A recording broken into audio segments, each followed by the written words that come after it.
Good evening! Time check tayo, alas 6 ng gabi at andito pa rin tayo sa Quezon City.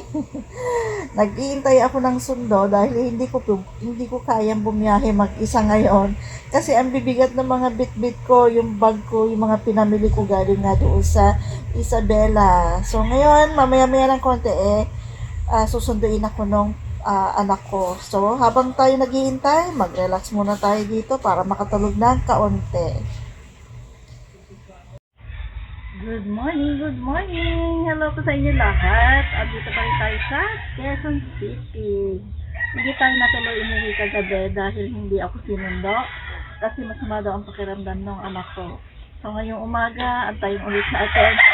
Baka ngayong araw ay masundo na tayo. Hindi ko talaga kasi kayang bumiyahe. Gawa ng mabibigat yung bit-bit ko. So ayan, magantay-antay muna tayo. Ayan, naririnig niyo yung background ko, para pa rin akong nasa probinsya.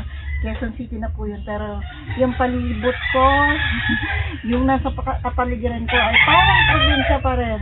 Papakita ko sa inyo, ha. Alas 3 pa lang, gising na tayo. Nasanay tayo doon sa Isabela na maagang natutulog at maaga rin nagigising. So, problema na ito, pagdating ko sa bahay namin, mag-a-adjust na naman ako ng oras. Andito nga pala ako nakaupo sa may jeep. Ayan.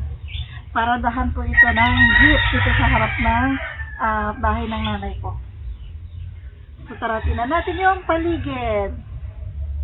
Yan ang paligid dito sa bahay ni nanay. Dito sa QZ. Ayan, mapuno pa rin. Ayan. Ayan, puno ng aratilis. Ayan. Ayan ang palibot. Dain manok. Ayan. Napakaaliwalas dito. O, sa ilalim ng punong kahoy. Ayan, puro manok.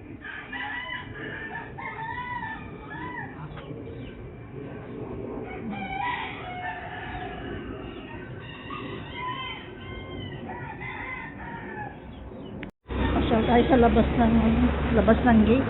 Medyo naiinit na ako dito sa loob. Papa na. Ano naman ang Grace? Papa na. May ka-i-vlog niya ko. Kanina ka pa?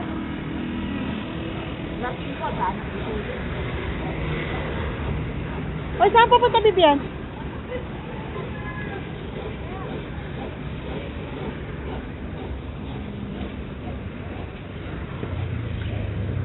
Ito yung labas ng compound. Ito yung tapat ng hospital. De Los Santos Hospital. Ito pinsan ko itong nagtitipid.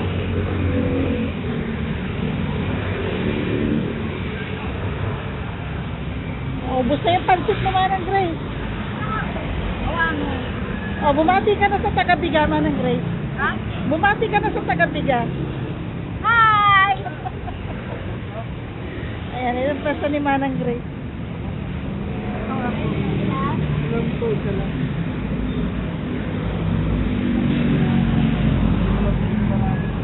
Napanan na din dyan. Busy ang kalsada dahil ang oras ay magna-9 na ng umaga. Ayan na, medyo marami-rami na yung mga sasakyan.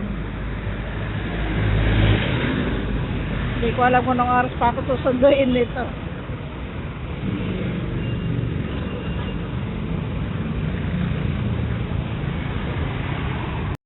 Ayan, focus na yung tinda ni Manang Grace.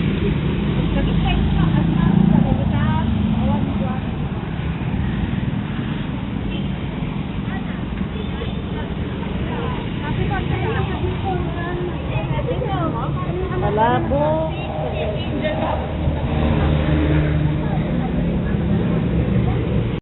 Ayan, nandyan na yung sundo ko. Time check tayo. Magsi-6 na ng gabi. At medyo late silang dumating. Medyo gagabihin na kami sa pag-uwi niyan mamaya. Kasi traffic daw. So, andyan na yung anak ko. Kasama niya yung isa. Dalawa sila. Magluluto muna tayo ng hapunan.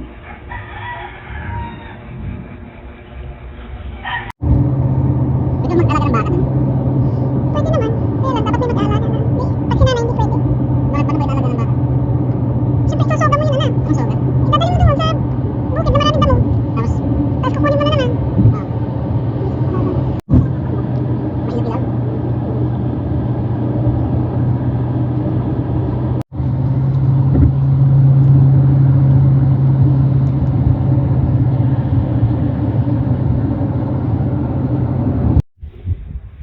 Good evening! Nandito na ako sa bahay at na-miss ko tong higaan ko.